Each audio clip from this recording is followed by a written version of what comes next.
All right, welcome into episode number 8 of Shippy and Grubes. I'm Shippy. I'm Grubes. And this is episode number 8. Thanks for joining us here on Patreon in the Sunset Lounge. And before we get to some interesting Tom Brady news, a hilarious prank on Gronk, and also maybe a candidate for Best Friend of the Year award. Whoa. We've got some stuff that we need to address from last week's episode. Before we get to all of that. And got some cleanup to do. First things first, let's talk about our winner, Mike Whittem. Yes. Mike Whittem won the tickets to Friday Night Stars game, courtesy of Shippy and Grubes here on the Sunset Lounge. You're welcome. You're very welcome. And also thank you, because Mike stopped by the booth to say thank you for the tickets, and he got me a water. Whoa. Yeah. Not a Red Bull? Not a Red Bull, no. What a jerk. I'm trying to wean myself off the caffeine. Oh, really? Yeah. We'll have to talk about that later. We'll have to talk about that at a different time. But yeah, he came by and he said, "Hey, thanks so much for the tickets. Tell the Grubes I said thanks." Nice. He even had a sign. I was gonna say I saw the sign and it opened up my eyes. It did. It opened my eyes as well. We posted that on our Instagram, and yeah, the Wolf seemed very, very pleased with how the whole night went. Yeah, and you know what I didn't realize? What opened my eyes were how good those seats were. I'm telling you, me and Darcy have gotten to sit in those seats before, and they are magical. Dude, I had no idea. I feel like we buried the lead. We kind of did. Like, I think we knew that they were good, but next time we're definitely going to have to advertise, like, hey, how good these are kick-ass seats. These aren't like 300 level. Like, these are 2 rows behind the goalie. That the Stars shoot at twice. Right. Like, you're in the middle of the action where you want to be in the good action for 2/3 of the game. It's incredible. No, and because he came up and he goes, "Yeah, I won the tickets." He goes, "Yeah, we're like right down there." And I was like, I didn't know where he was sitting. I was like, "Oh, cool. Like, thanks for the water." And then I was like, "Oh, okay, cool. He's behind the net somewhere, I think." And then just during the game, I happened to look down and I was like, "Is that him?" I was like, oh my God, he's right there. Yeah. I couldn't see if it was the first row or the second row, but then I saw the picture and it's on the boards, and I was like, "Oh my God, these seats were amazing." Yeah, you're like catty corner from Nick Maroc, the Bang guy. Yes. So, which, by the way, he has black hair now. What? Yeah, he came and said hi to me. He has black hair. It's very dark black. I'm not sure what's going on. Oh, he went jet black? Yeah, jet black. Interesting. So he always had, the red hair. Like, it was pretty distinctive, and combining that with his white cream-colored jacket and all that, but I don't know if it's because he's always been kind of famous as the Bang guy. Sure, yeah. But I feel like his public feud with Biz on yeah. TNT and stuff. I saw him get interviewed during the playoffs last year. I don't know if this is his rock star phase or something, because he clearly dyed his hair very much. We might have to check in with him. We'll check in with him. Yeah, we'll have to ask him for next show. What's your deal? He said, "Yeah, what's this guy's deal?" Yeah, he said hi to me, and I was like, I was so distracted by his hair, I think I blacked out for a minute. So did he. Yeah. Well, jet blacked. Yeah. Oh yeah. Yeah. Not a drinking joke. Man, but that was maybe true too. I mean, possibly. Hey, we don't judge. We don't judge. Just here on Shippy and Grubes. Yeah. Do what you want to do. Do what you want to do. Just be safe. And be safe. And speaking of being safe, we need to be safe about the Jerry Jones and Jamie Foxx thing, because we started to get, after the whole fist bump thing, I kind of saw ourselves as investigative reporters. Yes. And so we were investigating, trying to figure out who they were talking about. And then I saw a day later that the Jamie Foxx and Jerry Jones interview apparently is about 3 or 4 years old. And it just got released or re-released for some reason. Yeah, I'm always curious how stuff like that resurfaces. There's times where an old tweet comes up when, someone gets kind of famous all of a sudden, and then people just start searching for that person's Twitter account. Yeah. They're able to either scroll all the way through, or I think they just search the username and then N-word or F-word or just keywords. Whatever. Yeah, and it's oh, ding, we got them. So I'm very curious what caused that video to pop back up, and I don't remember that when it came out. So that's what I was going to say. We had to have heard about it. It was 3 years ago. There was still kind of sort of pandemic time where, we're still probably online a bit more than we normally are.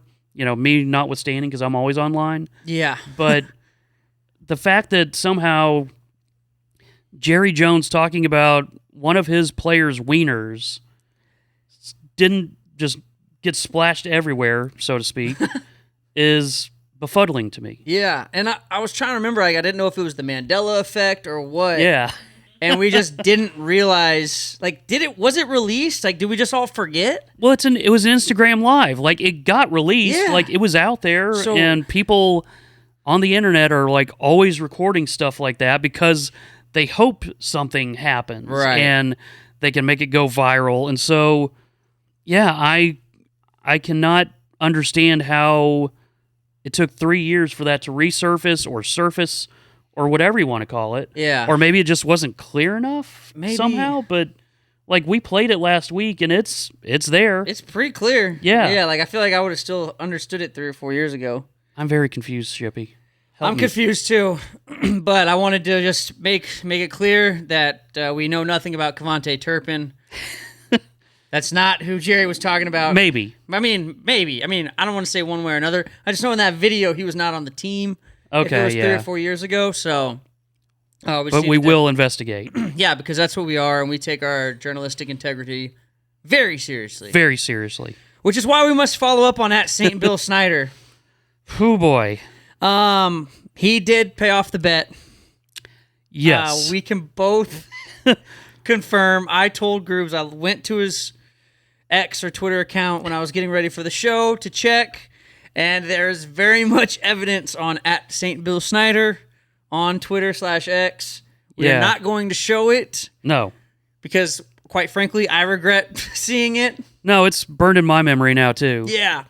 But So- we did do some good journalism because I've always been told you have to have 2 sources Yes. before you go official with Yeah. anything. So, Shippy, we got you as one source. We Yep. got me as the other. Yep. It's official.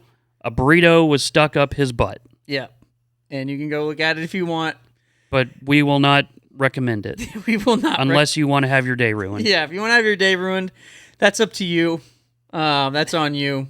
And just like whatever you want to do at Stars games, we don't judge either way. Yeah.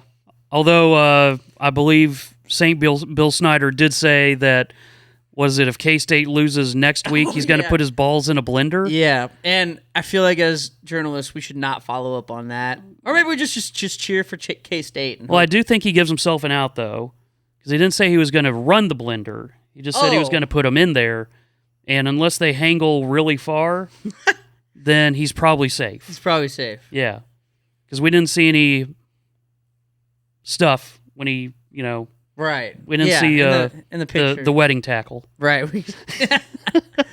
Yeah, we saw everything else though. We saw. We saw very much. We saw the full dark side of the moon. Mm-hmm. Yep. And a beefy layer, 5-layer, whatever. Yeah, burrito. but we did not see his burrito. Nope. Oh, where do we go from here? Well, the Cowboys won. They sure did. Good for them. Bad for them though. Micah Parsons and DeMarcus Lawrence are out. That's not Micah ideal. Parsons might play against the Steelers on Sunday night.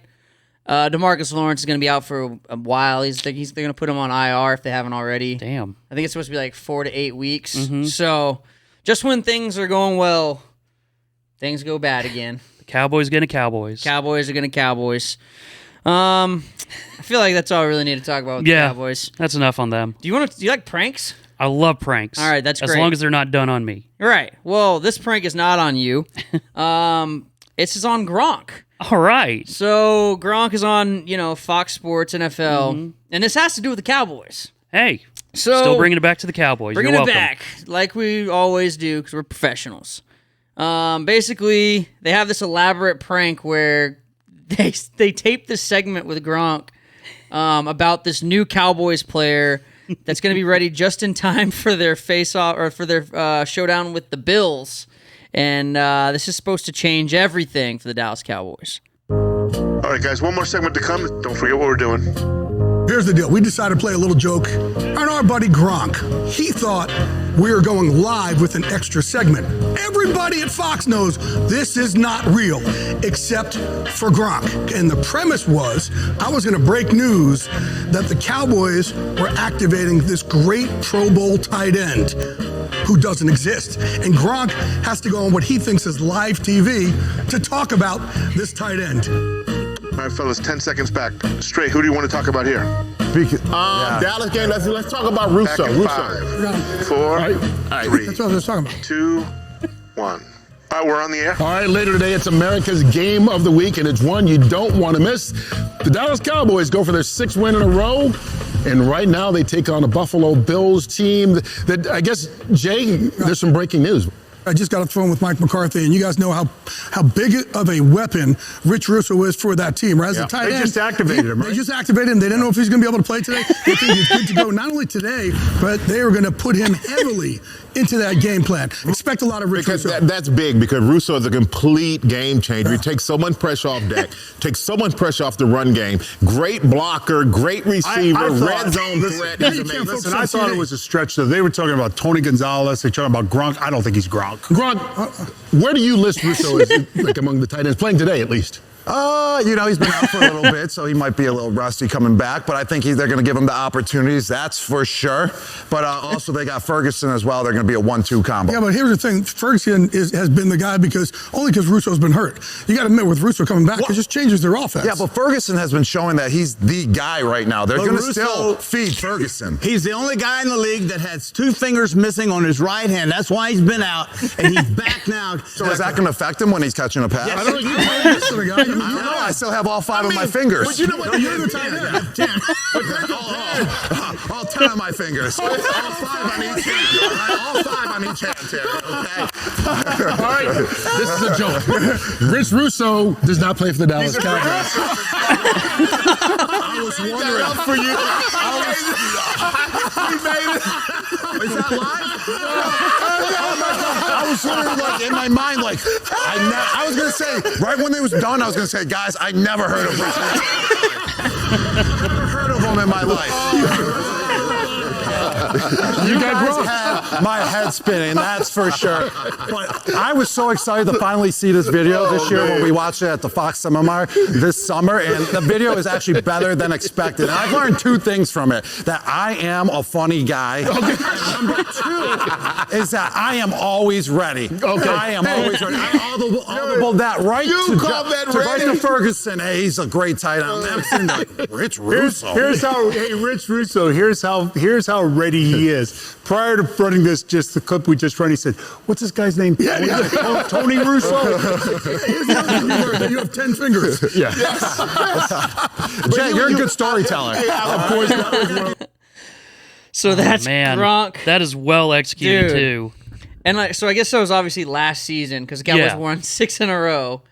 Man. But just like my favorite thing about Gronk is like he knows that he's like even when it comes to when he was playing for the Patriots, like it was very well known he did not really know the playbook. Like Right. he just was kind of out there just It's like, gronking. Like give me just- the ball. Yeah. Just running. I'll find a way. Yeah, and like he made jokes on the broadcast yesterday, or like on the either pregame or postgame or something, where he was talking about like, I was always a student of the game, like he very much embraces the fact that like he didn't really know a whole lot, but that's such a well executed prank, just like to set that up and to make the graphic of Rich Russo. Yeah, the most generic looking football player I've ever seen. Yeah. But yeah, and well done by the production, all that. Like the thought of, saying, hey, we got to do another segment live. That happens sometimes when, you're needing to fill a little bit of time because the game starts, outside of the normal window and all that. Right, where there's it's sometimes a slide. Yeah, because of, with other sports, Bally was like, if it was a national game, that usually meant it started about 10 to 15 minutes later than a typical start time. So it's like, hey, we got to do an extra segment and all that. So that was a genius way to rope him into it, and then being able to, if it didn't work, if it didn't, if he's all of a sudden like, okay, there's not a guy named that, and just totally blew up the prank, it wasn't, the effect could still be there, or they could just toss it. Yeah. So I thought that was really well done, but Gronk is just such a human golden retriever that it's like he always just is happy to be there, or at least seems to be, and who knows what he's actually like, as we are learning with so many people. But he just always, like, you could see he had a little bit of the surprise, but he tried to hide it. And then starting off yeah, I was gonna say that. They're like, Gronk, what do you think about when they bring Rich Russo back? He goes, well, I mean, you got Jake Ferguson. Like, he just immediately goes to the guy that he knows is on the Cowboys, and you can tell in his mind, like, because they show just single shots of him, and his face is just like, what the hell are they talking about? Yeah, and like, because everybody else played the roles really well. Of they knew how to be like, hey, he's a great, threat in the open slot, whatever, where it's just, they've executed it really well, and then Bradshaw kind of takes it off the rails with, he's missing two fingers. Missing 2 fingers, that's why he's coming back. Like, he had, was it Jason Pierre-Paul fireworks incident or something. Yeah. So, that's when I think they kind of knew that's when Gronk might start to be like, okay, I would have heard about this, I hope. He goes, well, won't that affect his ability to catch the passes? And then they put it right back on him. Like, you're the wide receiver. You're the tight end. Like, you should know how to, would that affect you? Or do you need, all 5 of your fingers, Gronk? Yeah. I think and that's when and Gronking by, saying, I've got all 5 of my fingers. And then it's still all 10 of my fingers. Yeah. No, that was the perfect, it was just the perfect little prank and segment. Of them and Gronk. I mean, he's right. He really did audible perfectly. Yeah. Like, he just, no problem. Like, he he just BS'd rolled with really the punches, and he just said, well, now they got 2 tight ends that they can run with out there. And the whole time, and he's just like, who the hell is this guy? Yeah. So, was it Tony Russo? No, Rich Russo. Yeah. So, props to Fox for pulling off that prank. Very well done. And thank you for showing that to us. Yes, and I also appreciate the very dramatic move of the cameras. They're having Jay Glazer talk about it at the start, and drifting the camera and, all the lighting and all that, like, just to have sweet little Jay Glazer, who's about my height, I didn't realize they make him look huge. I know. And then he's next to Gronk, and of course Gronk's like a monster. 6'7", probably. Yeah, 6'6", 6'7". Like, he's a large human, but yeah, like, I definitely know what it's like to be Jay Glazer, being a very muscular small man. Short king. Yeah, thank you. I didn't realize though that he was like short. I didn't know if it was because he was next to Gronk or they just make him look, because like I didn't know Tom Cruise was short until I was like 18. Yeah, I mean, that's how they get you. Like, especially if you're watching guys or girls on, the big screen in theaters, like, everybody's really big, and, they have little, Apple boxes and stuff that people stand on, or, platform shoes and all that, which, they just, they make you larger than life. Yeah. Like, I look 6'3" right now. You sure do. Thank you. I feel like I'm 6'1" next to you. Darn right. Yeah. I'm big. He is big. Gronk is big, and so is his former teammate, Tom Brady. Oh, hell of a segue. Yeah, and Tom Brady has this weird knack for getting into the news, and like Baker Mayfield had some comments about, hey, when I took over, the guys kind of enjoyed this, laid-back environment. And Tom Brady addressed it on the broadcast where he's like, look, I was in there to win Super Bowls. I'm paraphrasing, but look, I'm here to win Super Bowls. I'm not here to babysit, or this isn't daycare. Like, right. I'm trying to win for this franchise. And I watched this game pretty much in its entirety, and you could tell like Brady didn't really appreciate that Baker went out and made those comments about him, because Baker would miss like a throw. And he would just kind of like, he wouldn't dogpile on him, but there were like little jabs and stuff like, yeah, you can't make that throw right there. Like, he's having a great game, but if you're going to be a professional quarterback in this league, like, you can't. Like, you could tell, like, like, maybe if he took 5 extra reps in practice, that wouldn't happen. Yeah, I know, exactly. Like, basically, well, maybe if it wasn't like a daycare, maybe if it was, maybe if it was taken a little more seriously. Spicy. So it was fun watching the broadcast for that. But the thing I want to talk about that Brady said on the broadcast is because I feel like as a franchise, the Bears are one of the most tortured. Like, they had the years of greatness, they had, like, but that was like in the 80s, right? Like the 80s and the 90s, I guess. And then they had that weird year with Rex Grossman where they almost won the Super Bowl, even though they couldn't score any points. But the whole theme is, like, they've never been able to get the quarterback. Like, that's just been the elusive thing for the franchise. They drafted Caleb Williams, first overall out of USC. He's having a pretty tumultuous start to his year. Jaden Daniels, meanwhile, number 2 overall pick, is crushing it. He's like has like the highest QBR for a rookie through 4 games. I think in NFL history, he's at like 88% or something. I totally knew that. Well, here's something that Chicago Bears fans found out. If they were just tuned into Eagles Bucks, halfway through the fourth quarter here, Tom Brady decides to drop this on everybody. Everyone always thinks it's just about the money, but you were showing this last night at dinner. I thought it was so cool. It's how you made your choice. So I brought these. I saw them at the house, and I said, I'm bringing these to show KB. And there was a lot of reasons to choose Tampa, and I made about 18 criteria why. And there was things all the way from a salary, obviously, to the weather, to the facilities, to how great the players were. And ultimately, Chicago was a team, and I've never told that story before. They were very stealth in their recruitment. I was seriously considering them. But in the end, It came down to Tampa, and it was close to my son, Jack. I love Bruce Arians and the role that he played in offense, and ultimately the great players like Mike Evans and Chris Godwin that I'm still out there watching today. Everyone always thinks it's just about the money, but dude, that is brutal for Chicago fans, especially like they're just watching a random, Eagles and Bucks. And all of a sudden, like, it's what's the 50 Cent meme? What'd he say F me for? Like, yeah, like they caught a stray kind of. Yeah, where it's like, wait, we could have had Brady? Yeah, and like, can you, like, and the other thing that's weird about this, too, is this is his first game as a broadcaster at Tampa. Yeah. They did this whole, like, thing during one of the breaks. It was at some point during the game. They did this whole thing that they showed coming back from broadcast where they honored him and everybody went crazy in Tampa for Brady being back. And then it's like in the fourth quarter, and it was a decent game. Like, it's not like they had nothing to talk about where it's like last week when the Bills were crushing, I think, the Jaguars. Like, they started talking about how Josh Allen's a farmer. Like, you weren't in that territory of broadcasting where it's like, we're just going to talk about random stuff because that's the only way we're going to entertain people right now. Like, he just decided to just drop this on everybody. Like, hey, yeah, I almost signed with the Bears, and the Bears probably would have won a Super Bowl if he went there. Let's be honest. Like, oh my gosh. So, yeah. And like that, and that is a cool thing that Brady brought in. Like, it's something airworthy for sure. Oh, absolutely. But it's they also didn't have to why? do it immediately. They didn't have to do it that game. They didn't have to do it in that moment.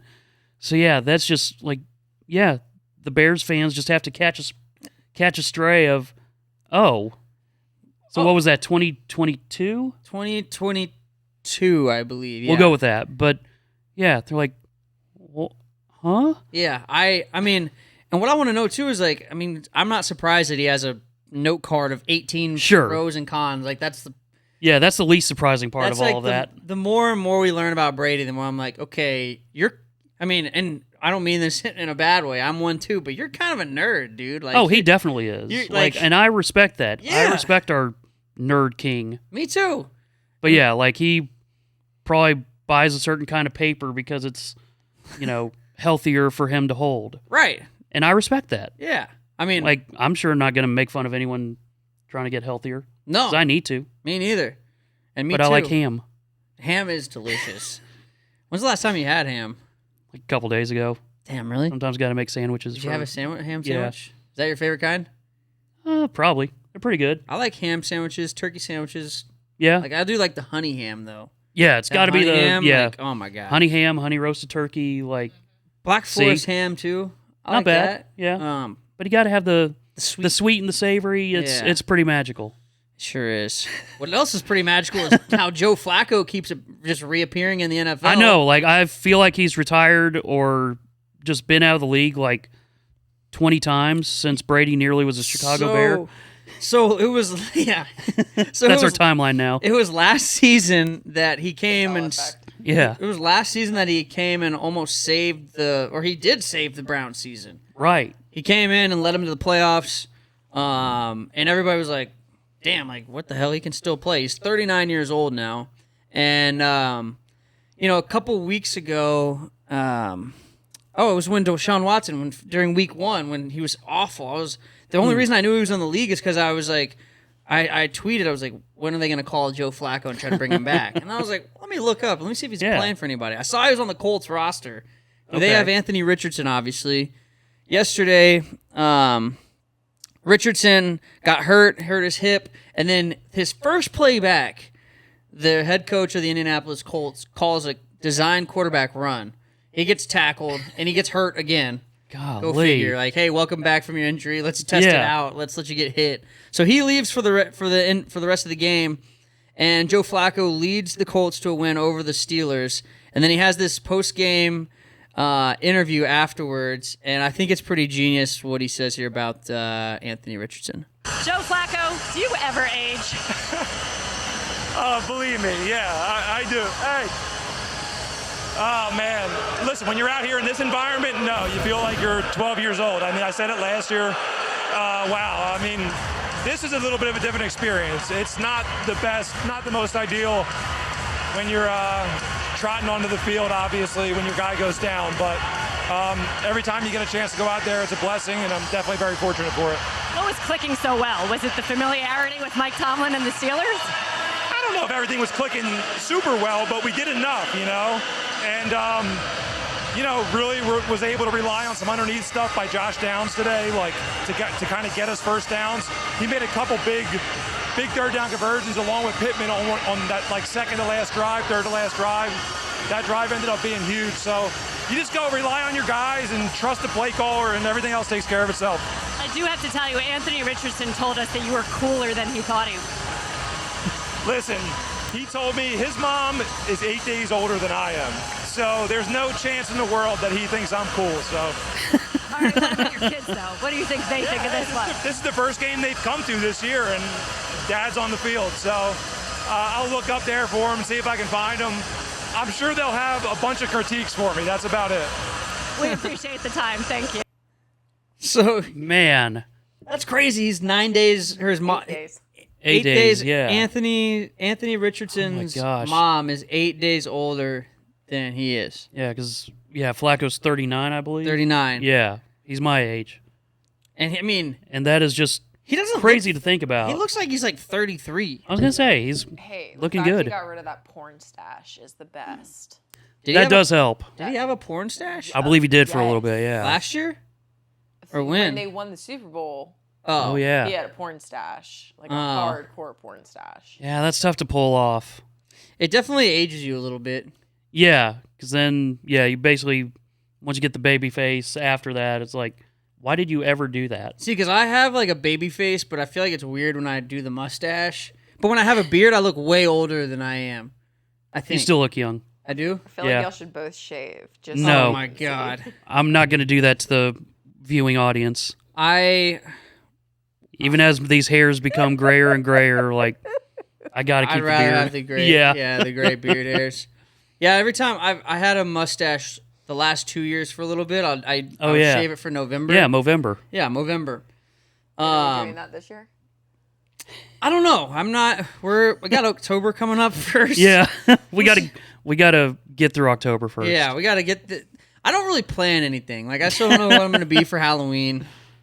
I did see that spirit stores are opening. They're popping up in the wild. I was gonna say one just opened near me at my undisclosed location. Maybe I'll have to stop by that undisclosed spirit afterwards and see if I can find a costume. But yeah, I don't really plan a whole lot. It's just kind of like we were told mandatory costumes on October 30th. That's the October 31st remote at Smoky Rose, Shippy. If make a note to yourself, but if you do attend, you have to wear a costume.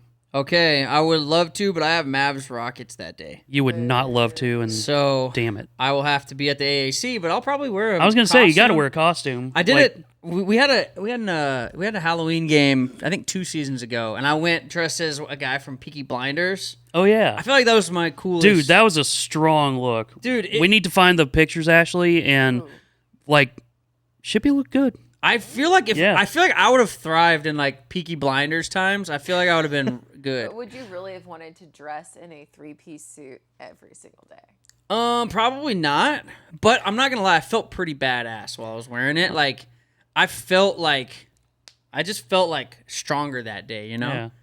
Like feel good. Yeah. No, and it was just I think I posted and it was like by order of the Dallas Mavs. Because that's when I was real into Peaky Blinders too. And that's like now I can't wait for that movie to come out. So there's a movie coming out? Yeah, dude. In like a next year or two. I had no idea. Yeah, have you seen the show? A little bit. Like Darcy loves it, and I just haven't quite gotten too far into it, but like Yeah. I've enjoyed what I've seen. Yeah. It's also, I think some shows I need to be in a certain mindset. Like it's You have to kind of put intense, your phone kind of, away. yeah. Like you can't be distracted, and you need subtitles. Or at least I need subtitles. Definitely need for subtitles. Like I anything. need them anyway because my hearing sucks. Same. But yes, like I definitely am a subtitle guy with that show, especially because it's. I'm not even going to try to do an accent, but where it's a lot of, very thick accents Thick accents, and they kind of talk quietly a lot too. Like Right. And so, like you said, both of us, I have terrible hearing as well. Mm-hmm. And so Great for DJs. yeah. Well, that's because of being DJs. I think that, I started interning at the ticket at 16, started running the board at 18. So for 21 years, my job has revolved around audio, and then playing in a band for 17 years now. Yeah. Like my hearing is just butt. Yeah. And my hearing is butt too. Yeah. So it's just so bad. And I'm a drummer. Like I drummed right, yeah. growing up, so it's just constant noise, and I Yeah. would never wear earplugs, even though they told me to, because I Mhm. couldn't hear as well. I mean, obviously, but Yeah. I couldn't hear if I was playing clean next to the guy next to the person next to me. Mhm. So never wore them, and now I have a ringing noise at all times. Yeah. When I try to go to sleep. Thankfully, I don't really have the ringing noise, except every now and then. Tinnitus? The tinnitus, I believe, is how it's pronounced. Is it not tinnitus? Apparently, like in the last 2 years or so, everybody decided that it's pronounced tinnitus. Huh. I've always said What the tinnitus. hell? Look it up. Okay. We are going to learn about tinnitus today. It's Apparently. Tinnitus or tinnitus. Well, that doesn't help. That's just what Ashley. the pronunciations say, boys. Tinnitus. See? Oh my god. I'm telling you. Tinnitus. Damn it. Why do they keep changing everything? They change things on us quick on this world. They sure do. You grow up thinking one thing, like it's tinnitus or Pluto is a planet, and then like you're just supposed to check back in and be like, oh, hey, now we're pronouncing it tinnitus. And by the way, Pluto's no longer a planet. But now it might be again, or We've got right? 2 moons now, too. What? What? Yeah. We had enough moons. We have the moon. We have one moon. Other planets have more moons, but Why? we have the moon. It's such a moon that it's called the moon. It's like the Ohio State University. Right. It Like- is the moon. I'm so confused right What the now hell by is everything. happening? How am I supposed to continue? Oh. Let's see here. Thank God we're not live, but this is amazing. So I love learning stuff. we have a mini moon. All right. Okay. What? We're Oh. going to take a pause in our normal broadcasting to discover this. Earth's mini moon is arriving today. What to know? Okay, so we have a temporary second moon. So a small asteroid will orbit our planet for the next 2 months. It's the size of a city bus. Yeah. It is a mini moon. Let's see. Mini moon. It's named 2024 PT5. Why did Stupid you? ass name. Yeah, stupid ass name. They probably named the Utah Hockey Club and the Washington football team too. God. Oh, okay. So What'd you learn? So it's from September 29th until November 25th. So Okay. it just started. We will have mustaches when the moon goes away. Well, hopefully by the November 25th we'll have beards again. Right. But for a good portion of 2024 PT5's existence in our solar system, we will have a mustache potentially. And so that's how Joe Flacco is old. Yes. That was a hell of a tangent, and I'm God. proud of us. Yeah, me too. That was fun. We are getting good at this. I love Daisy this. chaining just weird ass stuff and Yeah. making it our own. I love this show. Because we're Shippy and Grubes. We And sure are. We love you. And we sure do love you. Do you love the Oakland A's? Sure. I feel bad for Oakland A's fans. Me too.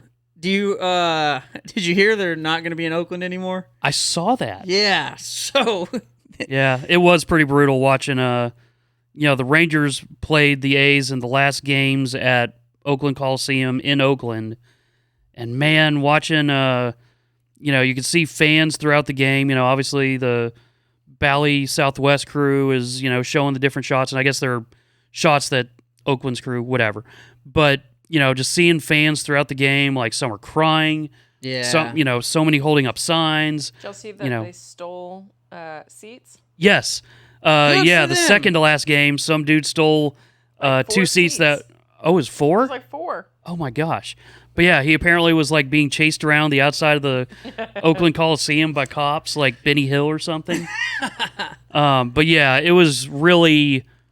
I did get a bit emotional, like didn't cry, but just like, dude, just feeling awful for like Oakland fans, like because this has been going on in some ways for so long. Like back in 2001, when I was still in high school, I remember, the A's and Twins were up for contraction, like being kicked out of the league basically, or eliminated, I should say. So like Oakland's been a market, and really it's not even the market, it's the ownership, going super cheap, and especially after John Fisher bought the team in 2005, like, they've been claiming for, 18 years that, they've been making all these efforts with 5 different locations to try and move, and get a new stadium in Oakland. Yeah. And somehow it always falls through, and now, they're going to Vegas supposedly eventually, but they're going to be in Sacramento for a few years, and just, Oakland fans have been screwed around a lot the last little while with the Warriors moving from, Oakland to San Francisco. Yeah. The Raiders moving from, Oakland to Las Vegas. Yeah. And now the A's, and it's brutal, man. And that's the thing that kind of confuses me is how is this happening to all of their teams? Is it because it's different ownership for each team? Right, it's different ownership. I guess like the Warriors one does kind of sort of make sense of like they're at least, from my understanding geographically, it's basically just over the Golden Gate Bridge. Right, that would make sense. Yeah. So it's not too bad. And they always talk about the Bay, right, like. So it kind of makes sense, and they're not the Oakland Warriors; they're the Golden State Warriors. So yeah, there's a little bit of leeway there. But yeah, the Raiders and the Raiders have always been a little bit more transient. Like they went from LA to Oakland and back, and now they're in Vegas, something like that. But, the Oakland A's, like, they've been there since 68, I believe. And, before that were Philadelphia and then I think Boston. Mm-hmm. But, they've been there for so long. But it feels like especially after the 90s, like, when ownership realized, hey, whether it's, I guess it was Sandy Alderson, the GM before Billy Beane kind of started the Moneyball thing. And then, with Billy Beane, they really took it to another level of like, hey, we can be really cheap, but still be good enough. But it is really weird realizing like all 3 of those teams left Oakland for different reasons. So I don't know if it's partly political or whatever, but yeah, it's a crazy thing. Well, whatever caused it, ABC7's Larry Bell, who you pointed out used to be on SportsCenter. Yeah, I was wondering why he looked familiar. And he looked familiar to me too. Yeah. And then when you said that, I can remember seeing him kind of with like a red background. But, A's owner John Fisher sent a half-assed goodbye letter to A's fan, which everybody tore up online because it was very clearly like it was almost like he just wrote it through ChatGPT. Right, like he definitely please show emotion. Oakland A's leaving. John Fisher, sorry. Yeah, like I think it's basically, his PR team said, "Hey, this is what we wrote. It makes you sound kind of human. Just please put it out there. Yeah, and put your name on it." And so here's a little rant that Larry goes on about. Oh, it's Larry Beal. Sorry. That Larry Beal goes on about the Oakland A's and the letter that John Fisher sent to the fans. All right, so you heard Fisher's statement. Let me tell you what reality is, okay? John, you tried 5 different, extremely flawed stadium proposals. You never got even close to a shovel in the ground. Yes, Oakland politics is often a mess. I will give you that. But John, you surround yourself with incompetent yes men, and because you were born into a billionaire family, apparently never learned you have to spend money to make money. See Joe Lacob and the Golden State Warriors, your buddy, who still wants to buy the team. John, you're a serial penny pincher. You've destroyed your family's great name and legacy because of your cheapness. As for the statement about loyal A's fans, quote, I wish I could speak to each and every one of you individually, end quote. Seriously? John, we've been trying to interview you for years, but you always choose to remain invisible unless you're begging politicians for public funding. And then you're out in front in Las Vegas. Okay. Okay. So let me just deal with this. Wow. For all A's fans, I can't do this enough. But here's the thing. There's one glimmer of hope. They're going to supposedly play 3 years in Sacramento. Right. If other owners and the Players Association had any spine at all, they would say, no, we're not doing that. Mm-hmm. We have yet to see a real financing plan for the A's stadium in Las Vegas. Right. We're still waiting. Vegas is still waiting. They don't have one. Yes, 18 years they've tried, and they've screwed it up every time. I don't know that that's going to change. I would love to see another massive failure by this ownership group, and then maybe Major League Baseball would force a sale to somebody locally. And there's a bunch of groups. Don't listen to anybody that says there's no fan base or there's no money in Oakland. That's total nonsense. I can go call 3 billionaires right now that would buy the team, okay? So, yeah, that's who I hang I with. wish I had a microphone for you so you could drop it right here. I was going to say, you can take the rest of the show. Yeah. We only have about 53. So, Man. the most impressive thing to me is that he has 3 billionaires he could call right now to buy the team. Like, why hasn't he called them before right now? Yeah, he could have done something. Larry, you know could what? have saved the team. We need to rip Larry now. Yeah, Larry. He could have kept the A's in Oakland if he had just called his billionaire friends. It's not like you have 3 of them. Right. So they're going to go play in Sacramento? Yes. So they're going to play at the Cat Stadium in Yes. Sacramento? Okay, For 3 years. So this when I worked for the Diamondbacks, the Sacramento was already planning that. 'Cause they had started renovating the stadium, and this was like in 2018. Really? Yeah, so they had renovated the stadium to potentially make it a major league stadium. Yeah. Interesting. So is it going to be like Mullet Arena was for the Coyotes before they became the Utah Hockey Club? Stadium, though. How many? Do you know the capacity about? I think it's 10,000 now. It's not huge. Okay. And they're putting in like artificial turf, which that could be kind of brutal. I think Mullet. Oh, really? Yeah, like, because of now having 2 teams playing, like they want to do the artificial turf, even though it apparently gets pretty damn hot in Sacramento. Yeah, it's 15,000. 15? Okay. Oh, 15, okay. Okay. But they had just renovated it to 10, and then I think. Okay. That's still not very much for a baseball stadium. No, but then the A's averaged like 6,000 this year. So it'll maybe. But it's not their, it's kind of also Oakland fans being like, well, screw this. That's their AAA team, though. Or no, it's the Giants' AAA team. The River Cats? Yeah.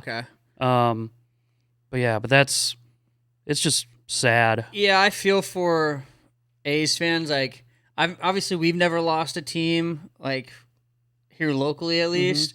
But I remember I was at Mizzou whenever the Rams left. Or I went to Mizzou and then met a bunch of people who liked the Rams, and then they went from St. Louis to L.A., and just seeing my feed of, like, everybody just being so upset and pissed off and stuff, I was like, damn, like, I really don't, other than Nelly, I really don't like St. Louis at all. But, like, when I was seeing that, even I felt, like, empathetic towards them. I was like, damn, like, these are my friends, and, like, they're losing their whole football team, and now they have nothing. No, and it is a weird thing. Like, think about, hey, the Stars got the Stars from Minnesota, and it's kind of fun to, kind of watch all the trolling that happens, between Minnesota Wild fans now and Dallas Stars fans of, you'll still see F. Norm Green or, just, hey, the back and forth, but it's like, that sucks for Minnesota fans. Like, even though, again, it's fun to make fun of them, but like, that's still, and the same thing happened with, the Rangers, we got them from Washington. Yeah. And, it's just... The Chiefs, we lost the Chiefs, what is now the Chiefs. Yeah, they were the Dallas Texans and stuff like that, where it's just, teams move, but it's pretty rare, like, in baseball, the last one was the Expos moving to Washington, and all that, but yeah, it's tough to see, like I said, watching the A's game, against the Rangers, and just seeing, especially after Mark Kotsay, the manager, talked in front of the crowd, and was doing like Oakland and stuff like that, and just it's really tough to see, and the fact that there is someone like Joe Lacob, the Warriors owner, that's been wanting to buy the A's, and apparently John Fisher and Lacob are friends, and all that, and it's just for whatever reason they just do not want to have a team in Oakland anymore. And that's what confuses me, is because it seems like if they really wanted to, they could have saved the franchise multiple times over. It just seems like for whatever reason they didn't want them to succeed. Yeah. And just like market size and all that, I've never, the more I learn about this stuff, like I don't think it's really a good excuse. Like the owners are still billionaires, like, they get a little less of the pie or whatever, but then there's revenue sharing and all that in most sports now. And Well, it's just, I don't understand why one city would need two teams. Because I know they're two different cities, but it's technically like Oakland, San Francisco. Right. Like it's a hop, skip, and a jump, and you can like damn near throw rocks at each other's stadiums. yeah. And it's a whole thing, also where, the A's and Giants have been going back and forth, I guess not anymore, but for years over the San Jose territory. Like, I think that, I can't remember which way, but like that screwed the A's, because I think the Giants got that territory, and before, the Giants came into town, all that, like it's just a whole mess of things of, rights, and, that's where I guess market size can matter in terms of, TV deals, but just kind of fascinating and a little tired head inducing trying to make it all work. Well, as one maybe final insult to A's fans, I believe this is after their final game in Oakland. They're doing their post-game show, and they had to basically admit something to all their viewers in case whatever they were talking about seemed a little outdated or incorrect or perhaps vague. Full disclosure, this is post-game live. However, it's pre-recorded. We had some studio conflicts, so we don't even know the result of today's baseball game. Just want to be fair. If we don't reference something that just happened, the reason why is because this show is being recorded. Man, and that's another thing. Like, that's probably something that John Fisher, in some way, and we don't know, so allegedly, even though it's not a crime or whatever, but, it should be. I think it should be, too. I think he should stand trial for all this. Me too. But, it's very possible, at least, that he basically didn't want anyone to go off script, especially, the co-host on there was Dave Stewart, longtime Oakland A's legend, and all that, where they probably didn't want to risk, either of them saying anything bad about, the whole deal, and I'm sure they were probably throughout the whole year, told to keep it as straight, facts and everything as possible. But the fact that they even put the show on, but of course they probably still put it on because you got to get the sponsors and get that money. Because, their deal is about to change in some way, where they're going to, again, a smaller market in Sacramento. But yeah, like, I've never heard of a taped post-game show happening, even though when I was training at Bally, I asked once when there was a legit studio conflicts between two games, like if it was possible to record the post-game for one of the shows, and thankfully Ron Pell, the guy, the audio guy training me, said, no, that's not how it works. I was like, oh, okay, that was probably a stupid question, but I thought I had a really good solution, even though I didn't know anything about TV at the time. I understand where your head's at, Yeah, like it was a fair question, I guess, where it's like, hey, might as well ask it than be like, oh, why didn't we think of that? And of course, like all the people, especially at that time at Fox Sports, Southwest, would been there for years. They've dealt with studio conflicts more than once, more than the one time I had. Yeah. Literally right then. But no, it's it's just like you said, adding insult to injury of like, we can't even, they didn't get to see probably, the speech from Mark Kotsay or any of that stuff. Right. Like They probably just kept it to the score, and maybe I'm wrong. That is very possible. They couldn't have kept it to the score. They didn't know the score. Right. They couldn't even do that. They're like, hey, here's the highlights up until, probably what, 6th or 7th inning? Should season ticket holders sue ownership? I mean, I think the whole thing's so far gone. Like, that ship has probably sailed, unfortunately. But it's just, but again, with all this, 29 other owners in some way agreed to it.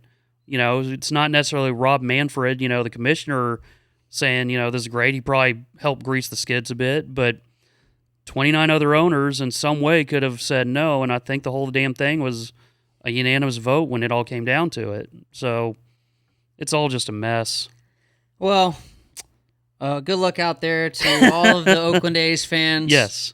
Hopefully, I don't know if, would you still be a fan if your team went to Sacramento or Vegas, or would you just cut ties? No, I think you would just cut ties, right? And even like John Fisher was kind of almost acknowledging, like, hey, moving to Vegas, like Las Vegas is a transient city. Like, there's obviously people that live there, but it's a tourist town. Yeah, and so they're pretty much counting on away teams fans.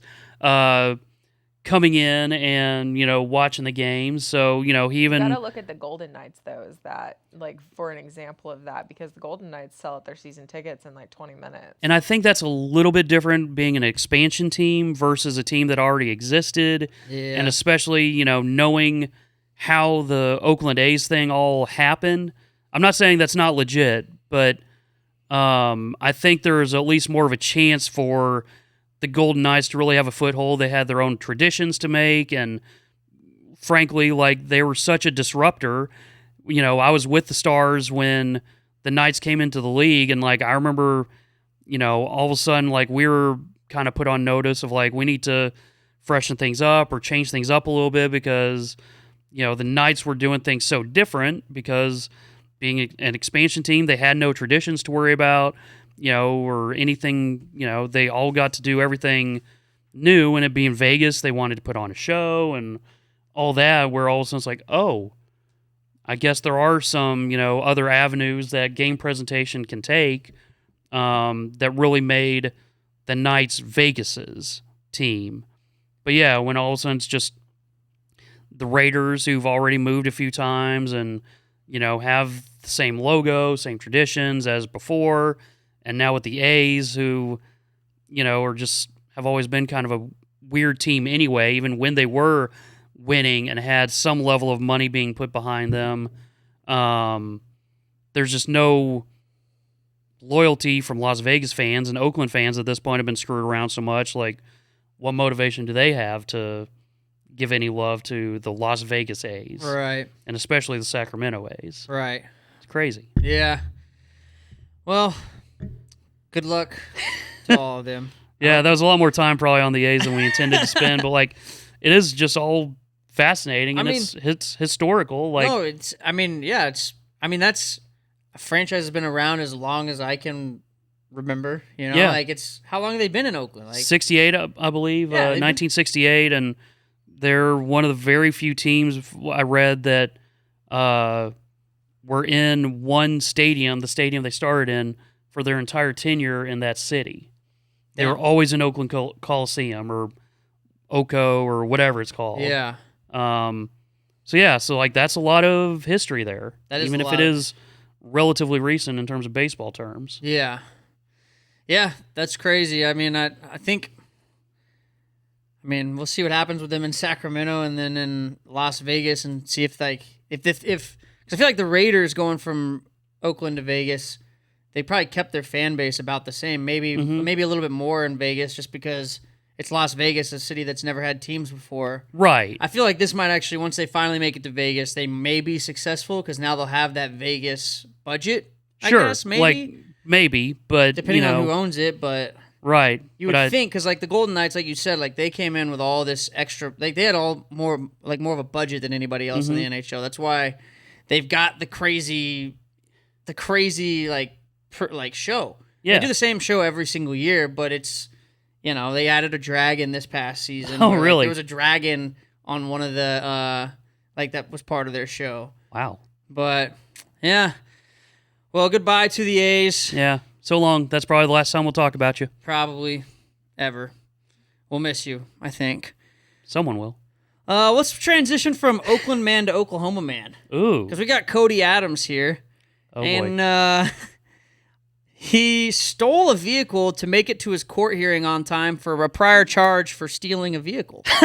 That's a good bit. So, Oklahoma man Cody Adams was seen at a gas station asking people for a ride so he could make his hearing. After getting no help, Adams noticed a truck with its engine running. He then made the 30-mile drive to the Pawnee County Courthouse and ditched the vehicle when he arrived.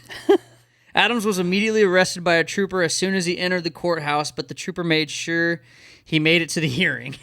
Which, that's actually kind of cool. Yeah, like he let him make it to his hearing. I mean, he still got arrested again, but... Right, yeah, I'm sorry I had to stop you. Like, did they still fine. fine him or something? Or So, yeah, they arrested him on a charge of larceny of a vehicle, and his bond was set at $10,000. That's fair enough.